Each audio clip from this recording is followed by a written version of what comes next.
What's up, y'all? AJ Simmons back for another great interview for you guys. Today's guest is a marketing expert. He's the CEO of Wynner Marketing.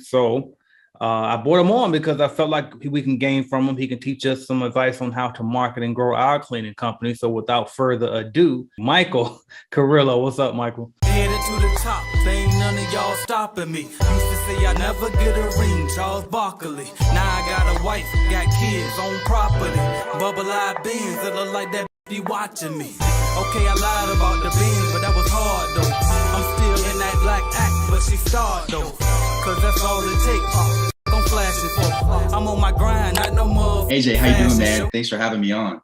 Absolutely. I'm great. And no problem at all. Thank you for coming on. So let's open it up right. If you could just share a little bit about your background and who you are, where you're from. Sure. I grew up in the Bay Area over here in California. So just about an hour south of San Francisco. Lived there pretty much my whole life. Moved down to San Diego when I was in high school, and then ended up going back up to the Bay Area to school up there. I went to San Jose State where I studied marketing. And also played football up there. I was a quarterback up there, finished my degree up there. Started my MBA actually, and then decided that I wanted to continue to play football and pursued that. And so I moved to LA, started training. Had a couple workouts with some NFL teams. Worked out with the 49ers, worked out with a few CFL teams up in Canada, and eventually ended up playing down here for a pro indoor team in San Diego called the Strike Force. And so the entire time I was doing that, obviously football was my focus, but I had the marketing background. And I think that I've got my parents to thank for that growing up, they really instilled that we need to take care of our grades, make sure that we're doing well in school and think about life beyond sports. And so my mom has the most contribution to that. Growing up, she didn't allow us to play a sport unless we played an instrument at the same time. And was very just on top of us from a school perspective. And so, I was really fortunate as well when I was in the Bay Area, which is a great place for business. There's a lot of Fortune 500 companies up there, a lot of tech companies and software companies, that I was a part of a program called Beyond Football at San Jose State, that really instilled networking in us. We had mentorship opportunities and networking events, that I was really able to get plugged in and sort of learn how to deal with people and started gaining some contacts in that way. So the entire time that I was playing football, I was still doing marketing things. I've got some friends and family that have restaurants, clothing lines, and small businesses that I was helping doing some branding and advertising for. And then, 2020 COVID hit. I just actually played my first professional game. We ended up winning the game. And then that next week is when things started to shut down in March of 2020. And so it was just a really unfortunate time, but now looking back on it, I'm really grateful for that opportunity because there was a lot of growth, even though it wasn't comfortable. It really forced me to, kind of take a step back and assess if this was really something I wanted to continue to do, which I realized, I think at that time I was done playing football, and I'm grateful that now I wake up every morning, I'm not hurting and sore and, trying to recover from the week before. And so I, during that time decided to take my business full time and start there. And so it's been a blessing. It's been, we've been in business now over about a year, and things have been going well. We've scaled to multiple six figures and been able to help businesses, just get more exposure, visibility, credibility, and ultimately affect the bottom line positively for them. So couldn't be happier about the transition that I've undergone and the journey that I've been on. So that's a little bit about me and where I'm at now. That's what's up, man. And congrats on making it past that 1 year mark. A lot of people don't make it to that 1 year mark. So congrats on that. And so were you able to go straight from football to straight to starting your own company and entrepreneurship, or did you have any jobs before you went straight into starting the marketing company? Yeah. So it was, again, it was just a really difficult time, if I'm being honest, because, my whole life, although I'd fostered other things outside of sports, I took my studies seriously. I took networking seriously.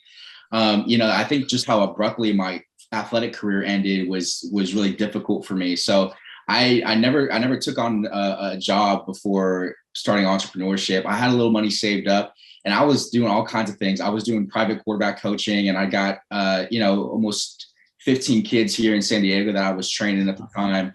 consistently. And so that was really my main focus. And I was doing things here and there. Again, I was still doing some marketing stuff on the side, but really didn't have corporate experience before deciding to jump in and start my own thing. And I think I'm just maybe wired that way. I realized pretty early on that I don't like to be micromanaged and barely have people controlling my schedule and that sort of thing. And so I think it was pretty clear to me at that point, I gotta start my own thing. And I believe heavily in ownership and the potential to scale in that regard. And as long as you've got good people around you, coaches, mentors, people that can guide you along the path, I think that's really the way to go. For myself at least, and just understanding my own personality. Absolutely, man. And I asked you that question because either way you answered it, I was going to prove a point, which is you can just do it. You know what I mean? Like, people will watch these interviews that I do, and they'll be thinking, oh, he was able to start his company because he had experience working for that other cleaning company, right? Or he was able to start his marketing company because he worked for this other marketing company. Nope. No, he didn't. You know what I mean? He did it, right? And so then if we flip it and say, oh, well, he just wired to be an entrepreneur, he wasn't going to work for nobody anyway. No, because there's other people who needed the experience first, and then they jumped out. So that's why I wanted to ask that question. So I'm glad that you were able to prove that it don't always take experience, because you never know what you don't know anyway. So it's like you might as well do it and get that experience up. So congrats on that, man. And so I do know that you work with different types of businesses, but how could your company help a cleaning company in particular to grow their company? Sure. Yeah. And you're right. We've worked with over 20 different industries. When we first started, we started as a lead generation agency. So we were running ads for people on social media, setting up CRMs or client relationship managers for people, which is basically a database where we can track leads, have them all in one central location, communicate with them. So we were setting up, text and email follow-ups and promotions and marketing campaigns. And so once we really started getting heavily into that, we realized pretty quickly that the world of paid advertising is very competitive. There's people that have huge budgets. And for a lot of small businesses, it's hard for them to compete at that level with people that are in their industry, that have had years and years of experience, have a lot of data to help, with their decisions as far as how they target ads and that sort of thing. And then again, just have a ton of money to be able to throw at their budget every month, to be able to really wash out their competition. So we realized pretty quickly that there's got to be some other things that we can supplement to help our clients with to differentiate them. And so that's when we started getting into the world of brand management and brand reputation, publicity, PR. And we started getting our clients featured in press. Just that level of visibility or credibility of, I'm sure that you've seen it and your students have seen it. But you see a business and maybe you go to their website or their funnel or landing page, and they've got all these logos on it, or, we call them trust badges, as seen in or as featured in. And we've seen that those little trust badges, those third-party validators, help increase conversions anywhere up to 40%. And sometimes it's as simple as realizing that other people are co-signing on your business before they want to jump in with you. I think a lot of small businesses end up failing because they're scared of maybe making that investment in their own credibility. But at the end of the day, nothing draws a crowd like a crowd. And so if you're able to get that initial momentum started, that's where the snowball effect goes of starting to attract clients as opposed to always trying to go out there and chase people down. So I think if we were working with a small cleaning business, I would say, optimize their social media, optimize their presence on Google. For a lot of people, if they have some sort of a physical location, let's say, you've got a cleaning company in Memphis, Tennessee, and you got your Google My Business set up. Well, a lot of people haven't done a good job of optimizing their Google My Business, so they don't show up when people search for them. That's something free that they can do. And, I think there's a lot of things that you can do for free as a small marketing or as a small company just trying to get started and gain traction. I just think a lot of times people aren't aware of those things, or maybe they just don't have the time or resources to be able to take care of those things. So that's where we'd be able to help people. Absolutely. And it's funny you said that a lot of people don't even know how to optimize their Google My Business.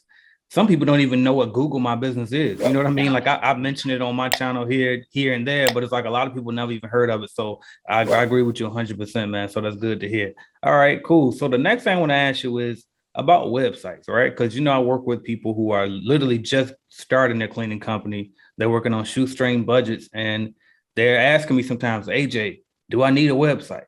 And so I'll step out the way and put my opinion to the side. Let's come to the expert here and ask you, as the marketing expert, do you think it's mandatory for a new cleaning company to have a website? I would say, AJ, I would say it depends. I think maybe if you would ask me that maybe 5 years ago, I would say yes, absolutely. But I think the way that things are going now, I would say ideally, right, in an ideal world, you would like to be have an omni-channel approach, meaning that you've got an Instagram account, a Twitter account, a Facebook account, a Google My Business account, a website, all these different things, right? Because obviously, if you're present in all these different areas, it's going to help you rank higher on Google. It's going to help your exposure. So yeah, ideally, you'd like to have a website. I think if nothing else, as just a placeholder for people to be able to get in contact with you. Do I think that you need to, as a business just starting out, do I think you need to invest maybe $4,000, $5,000, $6,000 into a website? Probably not. There's ways that you can create a website for free. There's very cost-effective ways of creating a website. So, I think it's something that's highly recommended to have. Mandatory, I wouldn't say mandatory, but you need some sort of online presence. I can agree with that 100%. I'm with you on that. Now, you did mention about ranking on Google, which segues into my next question, which was SEO. Could you talk about it? What is it? What do we need to know about SEO? Yeah, sure. And so I think the first thing is just breaking down what that acronym means. It's funny. I think the New York Times or Harvard Business School did a study a few years ago and asked a focus group, what is SEO? And I think the number one response, I think like 80% of people responded back saying it was an STD. And so there's a lot of people that don't even know what SEO is. And so SEO just stands for search engine optimization, right? So if people are searching for your business on Google, where do you rank and where do you show up? There's a funny quote that I heard that the best place to bury a dead body is on the second page of Google because nobody looks there. And right. So, SEO, I think, is extremely important, especially just depending on what industry you're in, right? So if you're in an industry where just thinking about your client and their client journey, where does their search start, right? So for some people, like for example, if I'm searching for food, maybe the first thing I go check out is Instagram or Yelp. But if I'm looking for maybe a cleaning business, maybe I do check out Google, right? I'm probably looking for cleaning businesses near me. And so if you were to Google cleaning businesses near me in whatever city you're in, you're going to see a whole bunch of different things pop up. You're going to see all these ads at the top, and we call those cost per click ads. So you set a budget per day, and then depending on how competitive your industry is and the location that you're in, if you've got a lot of people that are also bidding for those keywords, then those costs per clicks are going to be very expensive. And so if you've got a budget, let's say you set a budget of $100 per day that I'm setting aside so that if people continue to click on my site, it's that ad's going to keep popping up until my budget expires or runs out. And so that's one way that a lot of people are trying to get exposure. Again, another study came out, I think even just a month ago, that said like something like 92% of people just skip past those initial ads, those cost per click ads. And I'm definitely one of those people. I do too. I think you see those things and you realize that they're not necessarily there because they're the best, right? But they're there because they paid for it. And right. Again, it's not a bad thing. There's a lot of positives to those cost per click ads, but if it's extremely expensive and you don't have a website that's very highly optimized, or you don't have good reviews or a lot of reviews, you're kind of just wasting your money by putting stuff up there. Yeah. The first piece of digital organic real estate, meaning you're not paying for placement, is actually the maps, right? So let's say, again, you're in Memphis, Tennessee, and you search for cleaning businesses in Memphis, Tennessee. You'll see those cost per click ads that come up first, and then you'll see a map. And then on that map, you'll typically see 3 names that pop up. And so those 3 names are businesses that have optimized their Google My Business, and have done a lot of things. Maybe they've been in that industry, in that location for, years, maybe even decades to get to that point. But that's actually a service that we help our clients rank on. And so we've worked with dozens and dozens and dozens of small businesses that are that have some sort of a physical location and a presence in a city, and help them rank into those 3 spots on Google My Business. And so, sometimes it takes a little longer than others, but I think for a lot of small businesses, it's a really, really great way to be competitive on Google when you don't necessarily have the largest budget in the world, right? So, below the maps, you'll see all these websites that are ranking organically, and those people are probably paying anywhere from $3,000 to $7,000 per month to rank on that first page, between blog posting and content creation and, keyword research and backlinking and all these other technical things. Right. There's usually people working on that to get them to that front page. But if you can rank higher on the maps, I think, in my opinion, that's the best way to go, because on the maps, you can see people's reviews, which you can't necessarily see directly from that first page on their websites. You also have a link directly to their phone number as well, which, again, you don't necessarily have that linked on the first page for a lot of these websites. So it's a great way to get inbound leads with high intent to become clients, because they're searching for you, right? Like they didn't get hit with a cold ad on traffic, on Facebook or Instagram. They're literally searching for you. So if you can show up higher on Google Maps, it's a great way for people to be able to find you. I love that, because you basically pivoted from being more of an, paid ads company and pivot into more of a organic traffic type of company. And I think it might seem like a slow way, because some people just want to buy their way to the top and do everything fast. But I think that your way, not only is it better for you in the long term, but it can work fast too, depending on, what I mean? Depending on how their company is, what you have to work with from and everything. But I love that strategy, though, to pivot from that paid ads to the strategy you're using now. And especially with the changes that Apple had and the way it affected Facebook. So, you know what I mean? So that was like key pivot that you made right there. All right. So I also want to ask you this, right? So people ask me, can paid ads work for B2B companies? Because we know that, okay, it can work for a B2C, business to consumer, right? So if we were cleaning houses, which some people on my channel do clean houses, but the majority of my people, we usually commercial cleaning. So do you think paid, not necessarily Google, but the paid social media ads, do you think that could still work for commercial cleaning as well? Just from a general standpoint, yes. Now, again, I think it depends case by case and sort of, industry, location, all those things play a factor. But I think sometimes we forget that, these businesses are run by people, that everybody has a Facebook account, right? Everybody has an Instagram account. And so, maybe you're not targeting businesses, but you're targeting people of that caliber that own those businesses or work in those businesses. And so, I think that there is a lot of validity to running ads in a B2B space. And we've done that in the past and done it successfully. But, I would say it does depend, right? It depends on your industry, depends on your location. And the thing about paid ads too is I think you've got to have a temperament to run paid ads, or honestly to invest in marketing in general, right? Because I think we all understand, in order to gain traction and to gain visibility, there's a lot of things that you need to do, but it's going to take time, or it's going to take money. And, I think sometimes people think that they can sort of cheat that process and, think that they're the exception to the rule, which, maybe they are. Maybe they are doing things in sort of like a guerrilla marketing sort of way, where they're actually getting out there and doing things. But again, that's taking time. And so I think some people are maybe afraid to invest because, they're not certain, or they, maybe don't have enough confidence in themselves and their selling abilities probably, or, whatever the back end of that looks like.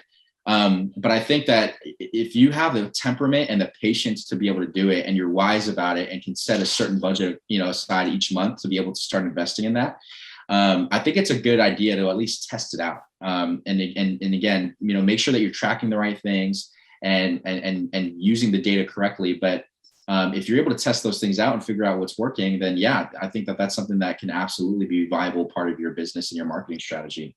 Yeah, I agree 100%. And I heard Gary Vee say that one time too. He was like, because somebody asked him that same question about, well, can it work for B2B? And he's like, dude, who run these people that run the companies, right? So basically all B2C anyway. And I was like, Exactly. man, that's crazy. So to hear you even just confirm that, I love that. So, all Yeah. right, cool. Now, I know that you also help people with, I know that you can help someone get verified, for example. So I was wondering, like, what would your advice be to someone on leveraging their personal brand in order to grow their company? So, like, is there anything you can share with us on that? And by the way, before I go into that, I got a new program too, by the way, for those watching called Get Paid to Be You, right? And that's exactly what I kind of go into. Basically, like as you can see, I built a decent following here on YouTube, right?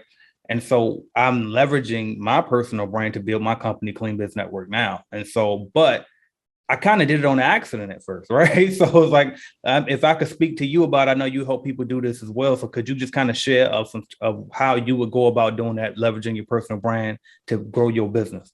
Yeah, absolutely. I think I think as we look at sort of the landscape of marketing, the way that things are going, I do not think that the future of marketing is paid ads and sort of the traditional things that we see now. I think the future of marketing is branding, and specifically personal branding. I think we look at guys like, you mentioned Gary Vee, you think of guys like Elon Musk, you think of people like even, Joe Rogan, or, some of these, Steve Jobs, some of these big time entrepreneurs, and whether you agree with their stances or not, I think the one thing that we can all agree on is how powerful their personal brand is. I think if Elon Musk tomorrow decided to start selling toilet paper, people would buy it from him, not for any reason other than he's Elon Musk. And so I think that there's so much validity in personal branding. And again, I think it is the future of marketing. And the phrase rising tide raises all ships. Again, and anything that you've got your hand in, if people are bought into you and people are sold on you, you'll be able to sell anything. And people are going to be able to trust you, and be able to feel like that you're somebody that they can rely on and want to do business with you. So I think personal branding is amazing. I think that I think maybe some of the shortfalls, or maybe some of the incorrect expectations that people have when they get into personal branding, is they try to figure out, okay, how can I get a direct ROI from my personal brand, right? Like if I invest in creating content, if I invest into, trying to get myself some press or trying to get verified or whatever the case is, what's going to be the direct ROI on that? Like, am I going to make money doing that? Right. And the short answer is yes, you're going to make money on that. How much really is up to you, and your personality. But I think the biggest advantage to having a personal brand is the indirect ROI. And what I mean by that is the money that you make, that doesn't necessarily show up on a balance sheet, right? So I compare, having a great personal brand to driving a nice car. Like, what's the ROI of driving a really nice car? Well, maybe you're going to start creating relationships that you wouldn't have created if you didn't have that car, right? You start surrounding yourself with other people that have a similar car, and whether you're getting service at the same place, or if you're at the same supercharger, if you got a Tesla, or whatever the case is, you start putting yourself in environments where other successful people are, and I think that there's a huge ROI potential there. It's the same thing too. Your emotional ROI, or your emotional, even the way you look at yourself, your confidence. When people get a haircut, we joke a lot about that, but when people get a haircut, they start acting differently. They start carrying themselves differently. Their confidence starts going up. And so I think the relationships and the opportunities that you have, the speaking opportunities that you have from having a following, you're going to have, and I've seen this happen so many times, and, maybe I don't even necessarily agree with it, but let's say you've got two speakers, speaker A and speaker B. Speaker A has got 100,000 followers. Speaker B has got 3,000 followers. Speaker B has done way more in his life, right? Speaker B's got all of the right content. Speaker B's got all of the right tools, and has just got a great program, and, has everything that they need. But Speaker A's got the following, right? So when you look at all these events that, some people get paid $30,000, $40,000, $50,000 to speak at an event as a keynote speaker, who do you think these events are going to start hiring? Person A or person B? And the answer is person A. And a lot of times the reason is not because they have got better content, better material. It's because they've got a bigger following. And so for a lot of people, We even see this in acting. And I actually went to acting school for a little bit, and I've seen this firsthand of people that get roles, not because they're better actors, but because they've got a bigger following. And why do companies do that? Why do events do that? Why do movies do that? For them, they're knocking out two birds with one stone. Yeah, maybe they're getting someone that doesn't have as much talent or as much content or whatever the case is, but they're cutting costs on marketing, right? Because for them, if they hire somebody who's got a large following that will post about their content or post about their event or post about the movie or business, people are starting to get more exposure that way too. So there's so much that you can do to leverage a personal brand. We see influencers traveling all over the world for free, basically, in exchange for creating content. And I think there's just so much potential for personal branding. And we've seen it over the last few years on Instagram. I think we're seeing it really take off now on TikTok. Just how incredibly important it is to have a personal brand that you can leverage. Hey, listen, man, you preaching a word right now, man. And I'm trying to tell these people that. So without further ado, man, www.getpaidtobeYou.com, by the way, because this is exactly what I talk about over there, about how basically like The Rock, if he had a cleaning company, you don't think that cleaning company is going to do good just because of The Rock? You know what I mean? This man said Elon Musk can sell toilet paper if he wanted to, right? So, and it's just fact. It is what it is. So check that out. But anyway, let's keep it moving, please. So now I checked out your website, right? And I saw this cool little video that I thought it made a good point. So I wanted you to just kind of elaborate it here for us. And to answer the question of which I would like for you to answer now, why wouldn't somebody just hire an in-house marketer versus hiring a company like yours? Yeah, I think the answer is going to be very similar to why would somebody hire a coach as opposed to trying to do it themselves. And I think it depends on your temperament. It depends on your personality. I have a lot of friends that run very successful businesses, multi-million-dollar businesses, that have never invested in a coach or mentor or marketing, done everything themselves. And I think there are people out there like that.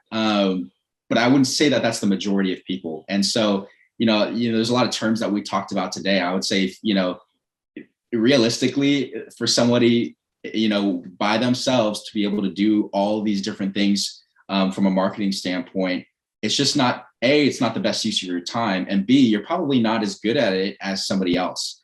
And so it's just one of those things, would you rather sacrifice your time or your money? And what would you rather invest? And so, you can take a million courses and try to figure out all these things on your own.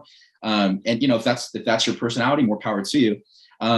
Or you can sort of pay to shorten that learning curve in your business, to have professionals do that for you. So yeah, there's sort of that trade-off of, do I want to spend my time doing this or do I want to spend my money doing this? And really, I think the answer is up to you. I obviously have a marketing company and I love working with people. But I'm never one to say everybody needs to hire a marketing agency or everybody needs to do this. Really, it just depends on your personality. It depends on, what your strengths are, what your weaknesses are. I will say that I think that there is so much power in being able to delegate what you're not necessarily good at. And that's something that I do even within my own business. And I'm very grateful that I've got a great team around me that can help me sort of do those things as well. But I think the answer is it depends. It's on you. If that's something that you want to start experimenting with, then by all means, go for it. But if it's also something that you're like, I really just have no idea where to start, or I'd rather just work with somebody that has already had success in this field, in this industry, and help them grow a business, then I think that, maybe a marketing agency is for you. The other thing too is I've worked with a lot of people that, we're working with them on SEO and they're like, maybe we'll just hire a person in-house to do SEO. And so, yeah, you could do that.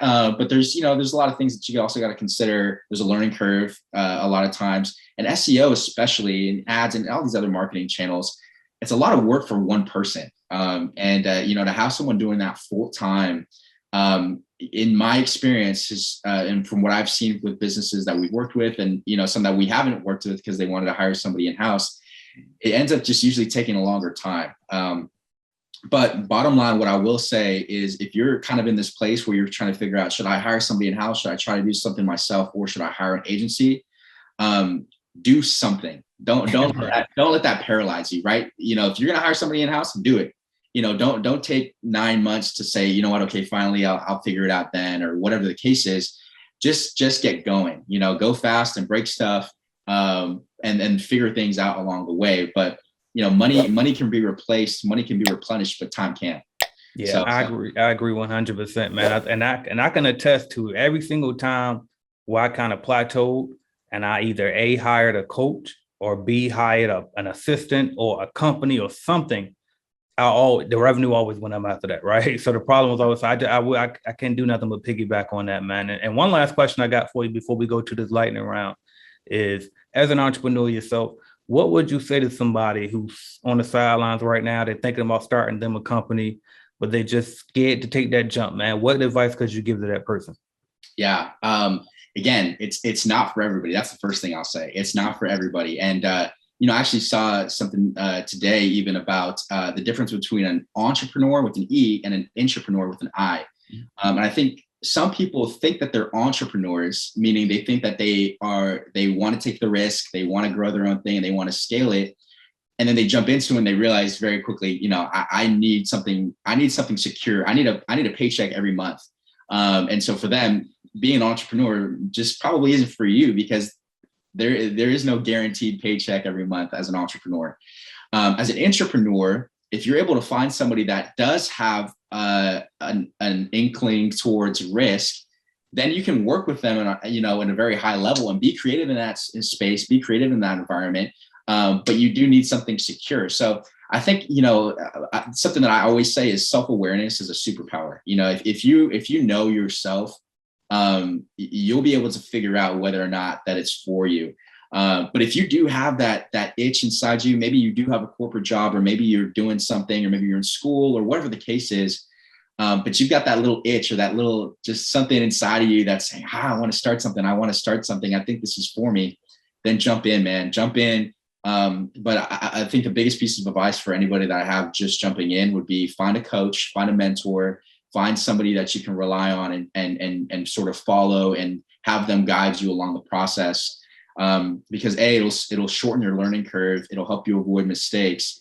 And then B, I think the sky's the limit. When somebody can implement a sort of a blueprint in your business that works and that you can scale, I've just seen people go from zero to, multi-millions within a couple of years, if they're able to sort of hammer that down. So, jump in. If you're sort of on the fence, I would just say jump in. There's a quote that says, 5 years from now, I'm 25 years old. So, 5 years from now, I'll be 30. And, if there's something that I'm afraid to do right now, whether I do it or not, time waits for no man or woman. 5 years is going to pass regardless. And so you can be looking at 30 and saying, you know what? I at least tried it out and I know it's not for me. Or you'll still be at 30 wondering what if. And I think for myself, I think the latter is the far worst possibility. I'd much rather fail big and learn myself that, hey, that wasn't for me, than wondering what if my whole life. So if that resonates with you, I think maybe it's time to jump in. You know what, man? I hate to keep piggybacking off of everything you say. I'm supposed to keep it going and let this be your interview with dog. Like, that's real. And I got to piggyback on that, because let me tell you something, because you're doing it right now, what I did, right?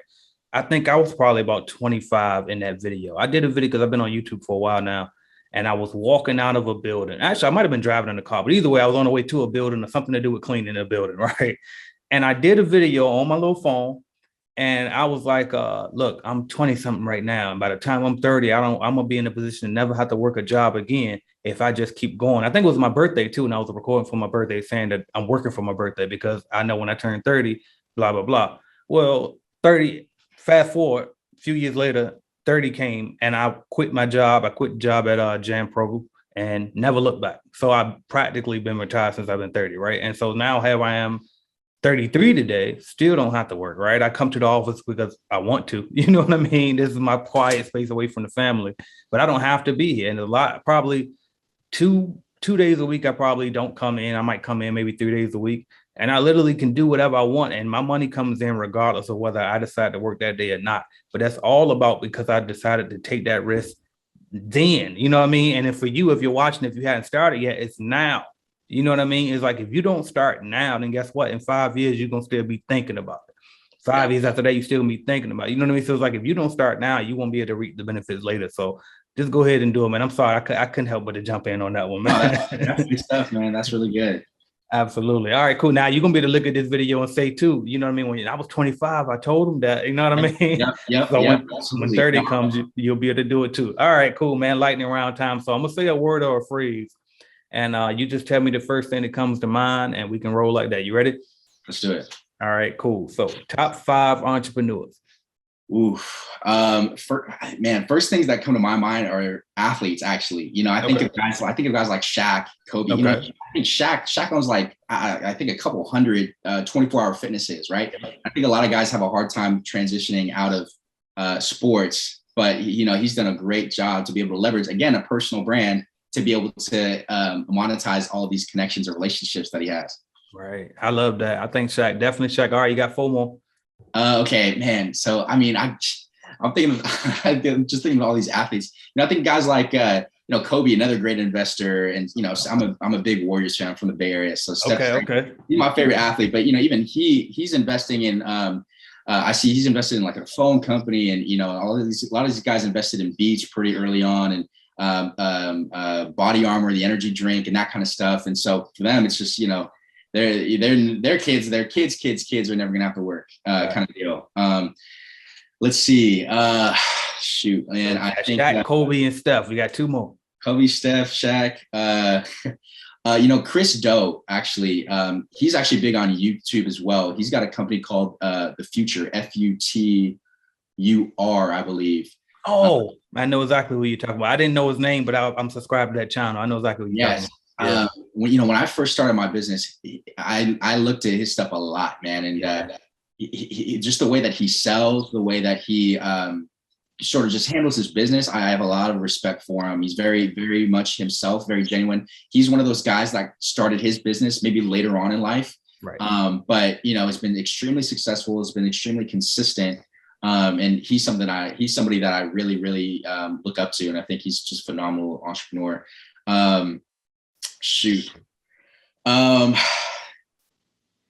Man, I think one more mainstream guys. Honestly, Drake. Obviously, Drake's done his own thing. Obviously, music and acting. But I think how multifaceted he is. Again, a lot of these entrepreneurs are not people that just focus on one thing. I think you do need to focus on one thing, especially when you're getting started as you're building your brand. Be successful in one thing before you say, "Hey, I'm gonna try to do everything." But if you're consistent and show that you've got a blueprint, you got a model to be successful in one thing, I think that you can help apply that to everything else that you're doing. So, the investments that he's in, all of the different, speaking and movies and acting and hosting and everything that he does, I think is just honestly just really impressive. Clothing, I think all these guys, Kanye obviously as well, but all these people are just extremely multifaceted, and I think a lot of that goes to they probably have great teams around them too that help them sort of manage and facilitate all of that. Absolutely, I love it, man. All right, cool. Next question or phrase or whatever it's supposed to be called, but the next thing is favorite genre of music. R&B for sure. I grew up listening to I grew up listening to a lot of the older stuff too because my parents. I like, Earth, Wind, Fire, the Bee Gees, okay. Even like the OJs, that kind of stuff. And then all the way through, 90s R&B, early 2000s R&B. And then, a lot of the R&B stuff now, that's probably just my go-to. Yeah, me too. Honestly, old school R&B in particular is definitely mine. That's what's up. Yeah. All right. Instagram or TikTok? Man, if you're trying to grow organically, TikTok. Okay. TikTok, absolutely. I think Instagram is sort of like where your brand lives. I think Instagram is sort of a necessity at this point for everybody because that's one of the first things that people will look up. Yep. But if you're trying to grow a brand, I would really, really, really focus on TikTok. Just the way the algorithm is right now, everybody's got a chance to grow on that thing, man. Everybody does. And so I tell everybody, if you're not on TikTok, get on TikTok. In some way, more. I agree. Hey, by the way, so do you have to dance to do TikTok? Absolutely not. Absolutely not. I would say, don't ever sacrifice who you are, what you believe in. None of that, man. I think, I know several people, man, that are, in their 50s even that have built huge brands on TikTok, and they're not dancing, they're not doing anything. But I think TikTok is great. And even if I could just take a quick tangent on this, like podcasting is something that I highly recommend for everybody. And even just what we're doing now, I think is that form of podcasting and just having interviews, that kind of thing, because it's great content. But what I really love about podcasting is two things. It's a great opportunity to growth hack your following, right? So for example, you've got, several thousand followers or subscribers on YouTube, right? And I don't have that many, but just me having this conversation with you, now there's an opportunity for me to start reaching out to some of your followers and that sort of thing. So it's a great potential to start growth hacking. The other thing too is the repurposability of long form content, like a 45-minute podcast, right? Because now you've got a 45-minute video on YouTube, and also you've got probably maybe 20 clips that you can splice up and put on TikTok. Now you can put them on Instagram for Reels, or even, a longer IGTV deal, whatever you want to do. But if you're maybe pressed on time or don't have all of the resources right now to make a bunch of content, I'd make a podcast, have great interviews, and, bring good guests on to help yourself grow. And then also repurpose all of that content for all your different channels. Absolutely. Hey, I'm going to tell you this right now and interject in this little lightning round here. I just want to tell you, thank you for making me feel validated today, because everything you've been saying, I just been like, yep, I agree. Yep, I like the whole time in my head, like, yeah. So you make me feel good because you're the expert, and I'm just think I know what I'm doing. So you validate this for me. But you've done it. You've done it. So you know as well as anybody. That's what's up. But I definitely got some help. So, but and shout out to Calvin. All right, cool. What else we got? YouTube or Facebook? I think YouTube. Again, I think long form content like YouTube videos or anything, longer than, maybe 5 or 10 minutes is probably the best way to grow a brand, because people will have that much time to get to know you. And, before people are going to do business with you, they need to know about you. So you need some visibility. Then they got to be able to like you, and then they got to be able to trust you. And trust is that last component. And so the more you see of somebody, the more you trust them. Obviously if they're doing the right things.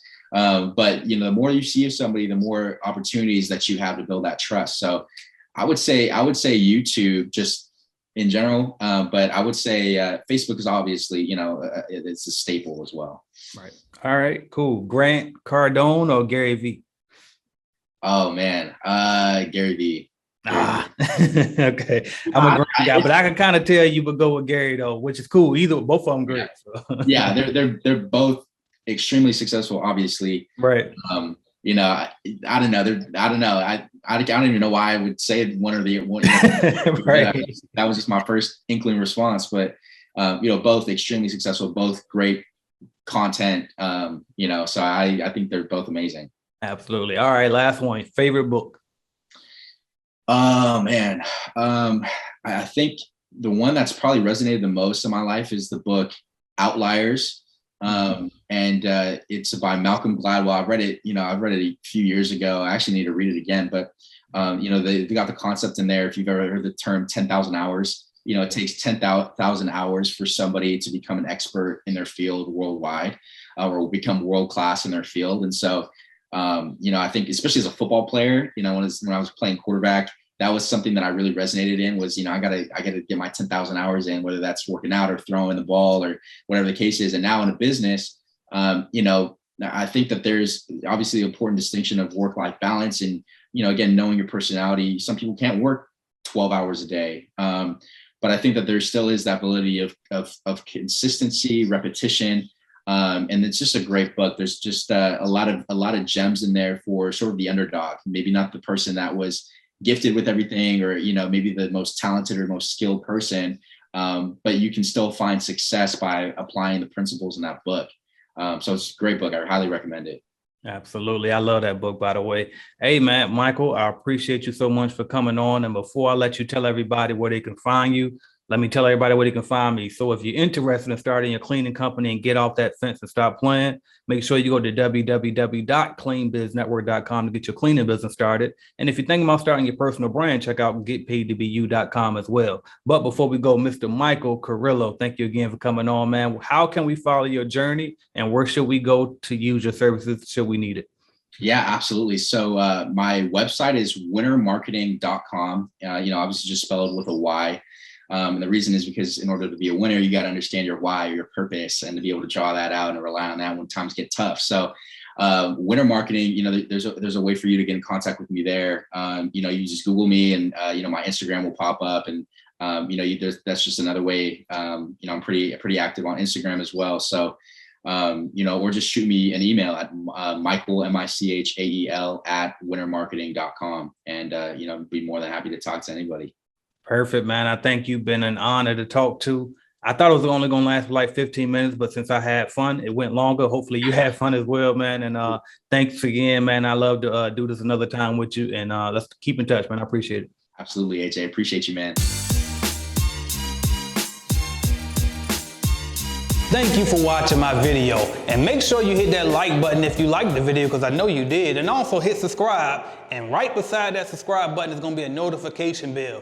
You gotta click that, because guess what? You never know when I'm gonna go live. As a matter of fact, I might go live right now, so make sure you hit that notification bell so you don't miss my videos, all right? And if you want to start or grow your business, check out cleanbiznetwork.com, all right? We have cleaning business starter kits. We have a lead generation service to help you grow your cleaning business, all type of stuff. And also don't forget to download the Calculated Clean mobile app as well, all right? So that's what I got for y'all until you click another video and go watch, man. Watch another video, why not? Binge on it, let's go.